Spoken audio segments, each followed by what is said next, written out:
Hey guys, welcome back to another episode of I Am I. My name is Joshua Ansley, and today I want to talk about bringing some magic into your life. We're really allowing magic to come into your life, right? Because it's actually always there. And it's very easy to get stuck in this logical perspective, which I'm all about really proceeding logically and scientifically to understand action, and for every action there's an equal and opposite reaction, and the law of karma, to get a little mystical with it, but it's still very practical, right? The practical application of the law of karma and how it scientifically works, right?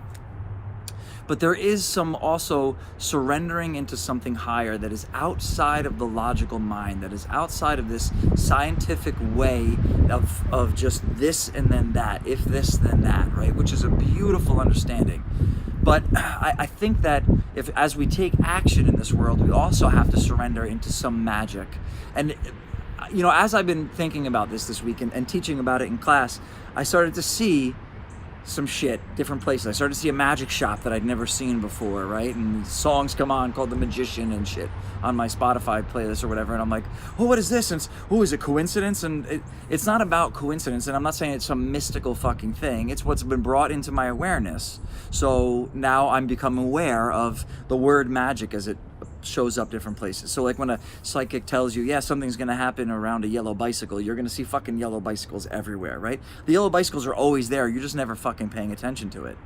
But now that I'm talking about magic, I'm starting to see magic everywhere. And that's not some crazy mystical thing. It's actually very logical that my awareness is being brought there, but that is part of it. That is part of the magic. It's about recognizing the magic. So it's not even necessarily bringing it in, it's just becoming aware of the magic that is already there. It's becoming aware of the miracle that you are in every single fucking breath, of having this magic in your life and knowing that that magic is there. And when you start to believe, when you surrender into the magic surrenders to you. It's this weird paradox, right? And really what it is surrendering outside of the mind. As always, you've got to be out of your motherfucking mind. It's outside of that logical mind. It is something larger, it is something bigger that cannot be understood. It cannot necessarily be explained or comprehended by the logical mind. That does not mean that we throw away the logical mind and we just become all freaking hippy-dippy. No judgment on you hippy-dippy motherfuckers, because I guess I'm pretty hippy-dippy with my thriving-ass sweatshirt, right? And like multicolored rainbow shit. But it's not just about throwing the logic away. It's proceeding logically, and also, as I say, the singularity includes the duality. It is not an exclusion as you come to singularity, it's an inclusion, right? So it's actually recognizing that there is something more, that this magic, your mind will try to trick you out of the magic the whole way through. Your mind will try to make it mundane. And when we talk about proceeding scientifically and logically, I love science, I love logic. One of the first vlogs I did was about understanding Clarke's law, right? Clarke's third law. And of course it's some, I don't remember his freaking name, but it was, he's a science fiction writer, right? And you gotta watch out for those spiritual science fiction writers. Fucking cults, right? But his third law was that any technological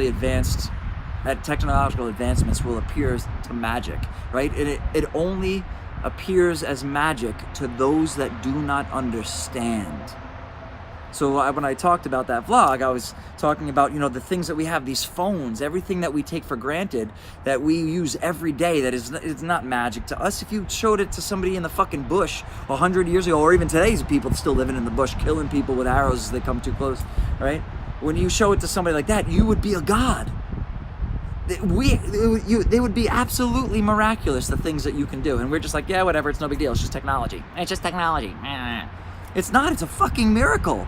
It's goddamn magic. I have no idea how it works. I'm still amazed that I put this little, well, I don't really do it anymore, but I still, even the most basic technology of putting a needle down on a little spinning thing and my voice or whatever is recorded comes out of that, blows my fucking mind, my little tiny mind. And yet I know that I'm a really intelligent dude. I'm still like, and people explain it to me, well, it's the grooves and it records it, and I'm like, no, fuck you. You're still not, I don't understand it. It's fucking magic, right? And it's okay that it's magic. And again, even understanding it logically doesn't have to take the magic out of it. So as you talk about the breath and this magic as it comes into the body, right? We talk about the prana and the 5 different prana vayus, like going through the body, and one of them is prana. Prana is one of the pranas. And you talk about the different energies. One of them is actually to bring it into the heart space and then spread it out into the rest of the body. And that literally happens with oxygen. It comes into the heart space and then is pumped out into every single area in the body. So again, these sages, they intuitively knew it. They knew that this magic was something. So we call it science, we call it oxygen. It doesn't have to take the magic out of it. It's still a goddamn miracle that you're alive. Science still can't explain why the fuck we're alive and what the hell we're doing here in this goddamn wondrous miracle and this mystery of life, right? So allow that magic to come in, because as I talk about science, I love science, but science itself says that what you see, hear, taste, touch, and smell is only a tiny little portion of reality. So to be stuck to only seeing is believing is the most ignorant, materialistic based nonsense. It really is. It's nonsense, but that's where we have to get, is nonsense. We want to be out of our senses, right?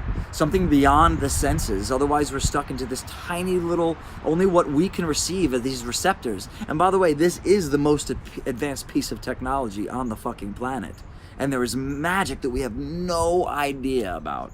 Some of the simplest little things like breathing or chanting. You know, I'm not a huge chanter, I'm a singer and stuff like that. But if you never chant, if you never actually just go, or have a note held for a long time, you don't actually understand the possible openings that it can induce in you just by doing that. And we take it for granted. I'm like, oh, I'm not going to do that fucking stupid stuff. And it's like, dude, that allows the magic in. When you start to let that magic in and start to see this simple shit, it's almost too easy. It's right in front of your face. Where do you hide the shit? You hide it right in front of the thief in plain view, so they'll never fucking find it. The magic is right there in plain view. It's not that seeing is believing. It's that believing is seeing. Something happens when you start to believe. As you think, so you become. It's in all the fucking different philosophies. It's in all the different cultures. It's in all the different books. Is that thought creates reality, right? So stop limiting yourself. Allow that magic to come into your life. Start to see how magical you are as a human being by the very nature that you are alive today. And stop trying to stop it. Stop trying to stop the magic, right?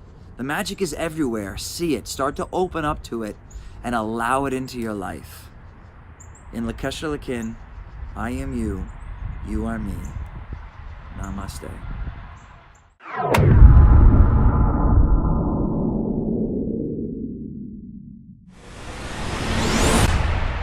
What? Too much?